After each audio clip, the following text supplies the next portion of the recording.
దెబ్బలు పడతాయి దెబ్బలు పడతాయి కానీ దెబ్బలు పడతాయి.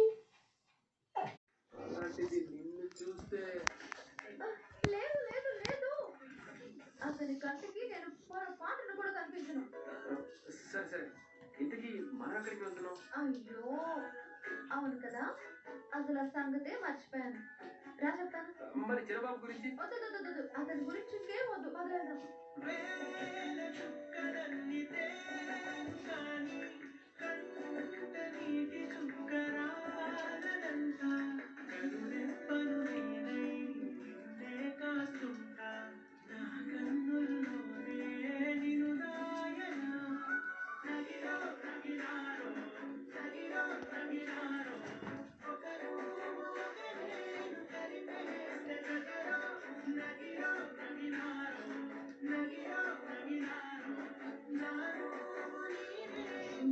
ఈ రోడ్లో తీసుకొచ్చావేంటి?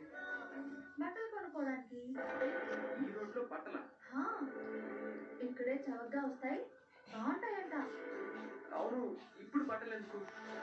అమ్మగారి వల్ల 25వ పెళ్లి వార్షికోత్సవం కదా, ఇల్లంతా కలకలలాడుతూ ఉంటుంది.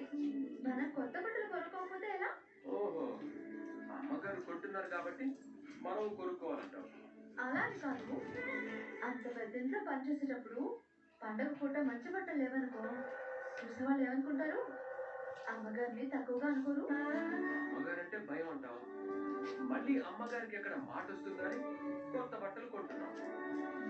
అమ్మగారంటే భయం ఉంటుంది, అలాగే అన్నం పెట్టే ఆవిడ కదా, ప్రేమ కూడా ఉంటుంది. పెట్టే చేతులకి కొట్టే హక్కు కూడా ఉంటుంది డ్రైవర్ బాబు. మనం 3 పూటలా తింటున్నామంటే వాళ్ళ వల్లే కదా, ఆ విశ్వాసం లేకపోతే ఎలా? సరే, నీకు 1000 రూపాయలు ఇచ్చాను కదా, వాటితో నువ్వు బట్టలు కొనుక్కో. 1000 రూపాయలు కూడా బట్టలు కొంటారా? ఏ, నువ్వు ఎప్పుడు కొనలేదా? అంటే అంత ఖరీదైన బట్టలు నేను ఎప్పుడు కొనను, ఇదో మామూలు రేట్లో కొనుక్కుంటూ ఉంటాను. పర్లేదులే, నేను ఖర్చులకు ఇచ్చినవి కదా, అమ్మగారు ఇచ్చిన జీతం డబ్బులు తీసుకుని